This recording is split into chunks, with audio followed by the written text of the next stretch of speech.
The desert sun had a way of burning everything it touched. It baked the ground until it cracked, sucked the moisture from lips, and turned metal helmets into stinging ovens. For the Marines stationed at Camp Valor, the heat was just another enemy to endure. Complaints meant weakness, and weakness was mocked mercilessly. Camaraderie was forged not in sympathy but in fire, sweat, and laughter that was often cruel. Among them was Captain Elena Ramirez, the only woman in the unit, and the scars she carried were both visible and invisible. Elena had earned her place through years of grinding effort, the kind that left bones aching and lungs scorched. She had fought in skirmishes that never made the news, patched up soldiers while bullets cracked overhead, and dragged comrades twice her size out of burning vehicles. But what the Marines noticed most were her wounds, jagged scars that ran along her arm and shoulder from shrapnel, burns from a roadside bomb blast that had nearly claimed her life. To her, they were reminders of survival. To them, they were targets for ridicule. The jeering began small, a muttered comment during drills, a snicker when she rolled up her sleeve to wipe the sweat from her brow, exposing the twisted skin beneath. One Marine, Corporal Jennings, was the loudest. "Careful," he'd say with a grin. "Don't let her arm melt off in the sun." The others laughed, eager to prove they belonged to the unspoken brotherhood of mockery. In the barracks, whispers followed her like shadows. "Who'd follow a scarred-up mess like that? She's broken, should have been discharged." Elena pretended not to hear. She pressed her lips into a line, squared her shoulders, and went about her duties with precision. Every order she gave was crisp, every plan airtight, every patrol executed without flaw. But at night, alone in her bunk, she would stare at the ceiling, her chest tied with anger she couldn't release. She remembered the explosion at the sudden blast that tore through the Humvee,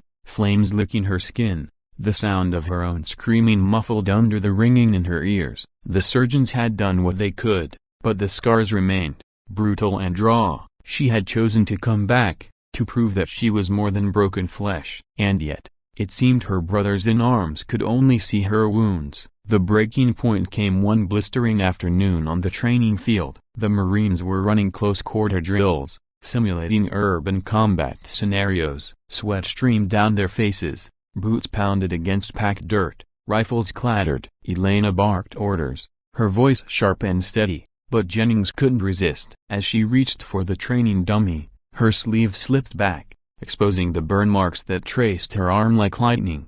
Jennings let out a low whistle. "Damn, Captain, you sure that thing's still attached? Looks like barbecue gone bad." The laughter that followed was harsh, echoing across the training yard. Elena froze, her hand tightening on the dummy. A dozen eyes were on her, waiting to see if she'd crack. Her throat burned with the words she wanted to unleash, but she swallowed them. She turned away, continuing the drill as though nothing had been said. But inside, the wound cut deeper than any scar on her skin. What none of them knew was that their mockery hadn't gone unnoticed. A convoy had arrived at Camp Valor earlier that day, carrying none other than General Marcus Hale, a man whose reputation in the Marines was legendary. He was known for his stern discipline, his refusal to tolerate mediocrity, and his uncanny ability to see past bravado into the truth of a soldier's worth. Hale had come to inspect the unit, to evaluate their readiness for an impending mission into hostile territory. Quietly,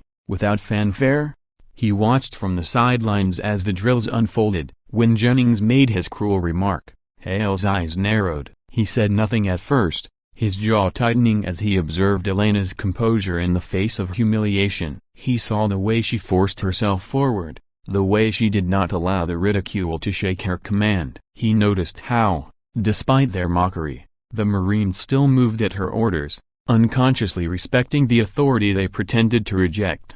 Later that evening, the unit was assembled for a tactical briefing. Maps spread across the table, markers outlining routes, potential ambush sites, fallback positions. Elena presented the strategy with unwavering confidence, her finger tracing the terrain with precision. She anticipated questions before they were asked, offered contingencies for every scenario. The younger Marines shifted in their seats, some smirking, others distracted. Jennings leaned back, arms crossed, his grin never fading, but Hale listened intently, his sharp eyes fixed on her. When she finished, the room was silent. Hale rose slowly, his voice carrying the weight of authority. "That was one of the most thorough tactical analyses I've heard in months. Every risk accounted for, every maneuver precise. If you all had half the discipline Captain Ramirez shows, I wouldn't be questioning this unit's readiness." The words hung in the air like a thunderclap. The Marines shifted uncomfortably. Jennings' smirk faltered. Elena felt a jolt of shock,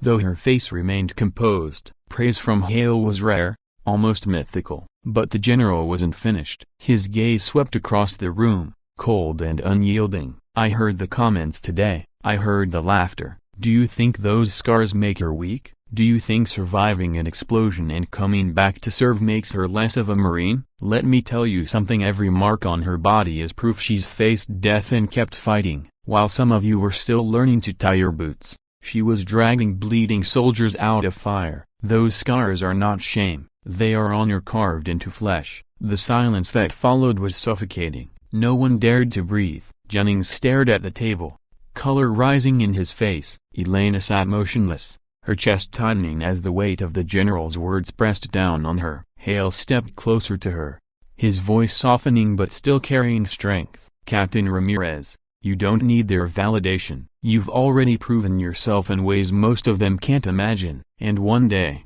when the bullets are real and the fire surrounds them, they'll pray for someone like you at their side." For the first time in months, Elena felt something loosen inside her, a knot of pain unraveling just slightly. She gave a small nod, her lips parting in a whisper only she could hear. "Thank you." The days that followed were different. The jeers stopped, replaced by an uneasy silence. Jennings avoided her gaze, his swagger dimmed. Some Marines, guilt etched into their faces, began to approach her with quiet respect. They asked questions about strategy, sought her advice on gear, even offered her a spot at the card table in the evenings. It was a slow shift, fragile and awkward, but real. The mission came sooner than expected. A convoy was ambushed on the outskirts of a hostile village, and Elena's unit was ordered to respond. Bullets tore through the air, dust and smoke choking the sky. Chaos reigned, but in the storm, Elena was steady. She moved with calculated precision, shouting commands that cut through the noise. She pulled a wounded private to cover, returned fire with unerring focus, and directed her team in a counter-maneuver that turned the ambush on its head. When it was over, the enemy scattered, and her unit stood alive, battered but breathing. In the silence that followed, the Marines looked at her with new eyes. The scars they once mocked seemed to fade into insignificance, overshadowed by the unshakable force of her leadership. Later, as they sat around the flickering glow of campfires, Jennings finally approached her. He hesitated, his usual arrogance gone. "Captain," he said, his voice low, "A broken bar. I was wrong about everything. You saved my ass out there, and I'm sorry for what I said before." Elena studied him for a long moment, the firelight flickering across her face. She could have unleashed her anger, could have reminded him of every cruel word. Instead, she simply nodded. "Just remember this," she said softly, "scars don't make you weak, they mean you survived what tried to kill you." From that day forward, the jeers never returned. Respect replaced mockery, and Elena's scars became not a source of ridicule but a silent lesson that every Marine carried with them. And though the desert sun still burned and the battles still raged,